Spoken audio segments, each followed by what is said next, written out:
Bertempat di kantor DPRD Kota Jayapura diselenggarakan kegiatan pembukaan rapat paripurna Dewan Perwakilan Rakyat Daerah Kota Jayapura. Dalam sidang pertama ini akan dibahas Raperda Kota Jayapura, Anggaran Pendapatan dan Belanja Kota Jayapura tahun 2025. Salah satu tahapan siklus penyewaan keuangan daerah yang diawali dengan perencanaan dan pelanggaran, pelaksanaan dan penatausahaan, pelaporan dan pertanggungjawaban pelaksanaan anggaran, serta pengawasan pengelolaan keuangan daerah. Penyusunan APBD Kota Jayapura tahun anggaran 2025 telah mengimplementasikan Peraturan Pemerintah Nomor 12 Tahun 2019 tentang pengelolaan keuangan daerah, Peraturan Menteri Dalam Negeri Nomor 90 Tahun 2019 tentang klasifikasi kode dan moderator perencanaan pembangunan tentang pedoman penyusunan APBD tahun 2005.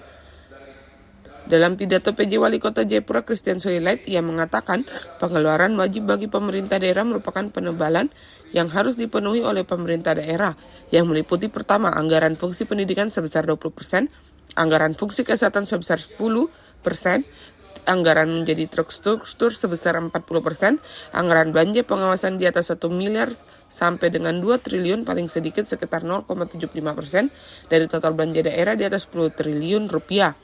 Dalam menegaskan bahwa dalam peluncuran APBD tahun 2025 perlu dialokasikan anggaran yang memadai untuk mendukung pertama, program pemulihan ekonomi daerah, yang kedua, pengambilan sosial dan pemberdayaan ekonomi masyarakat, yang ketiga, pemenuhan standar bahan minimum dan STM pemenuhan mandator APBD tahun 2025.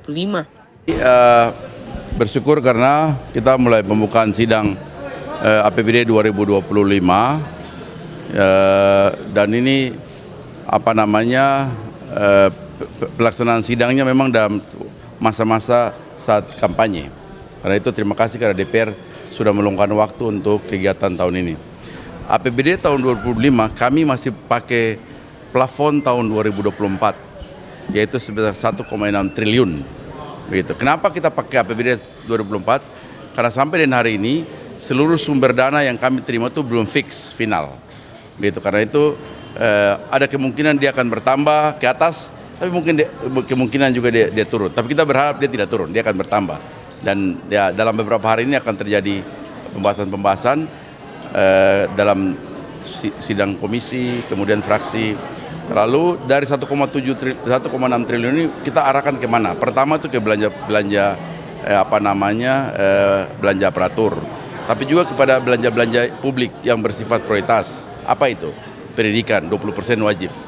Kita masih ada punya sekolah-sekolah yang punya keterbatasan di mana-mana dan kita fokus itu. Yang kedua, kesehatan. Angka stunting kita harus dorong, polio, inflasi masalah polio, malaria hari ini menjadi fokus di Kota Jayapura. Tapi juga hal yang berkaitan dengan infrastruktur. Kenapa kita bilang infrastruktur? Pemerintah kota hari ini kan masih memfokuskan untuk penyelesaian banjir ketika banjir ada di mana-mana. Kita perlu infrastruktur untuk mendukung itu. Kita juga masih punya permasalahan yang masalah kejahatan yang terjadi di mana-mana. Kita perlu infrastruktur yang mendukung itu, begitu. Perlu lampu-lampu untuk kasih terang jalan supaya kejahatan ini menurun, CCTV di mana-mana untuk kejahatan ini menurun. Kita masih membutuhkan hal itu supaya kita bisa menolong. Dari Jayapura, Papua, Sanggra Morikorowa.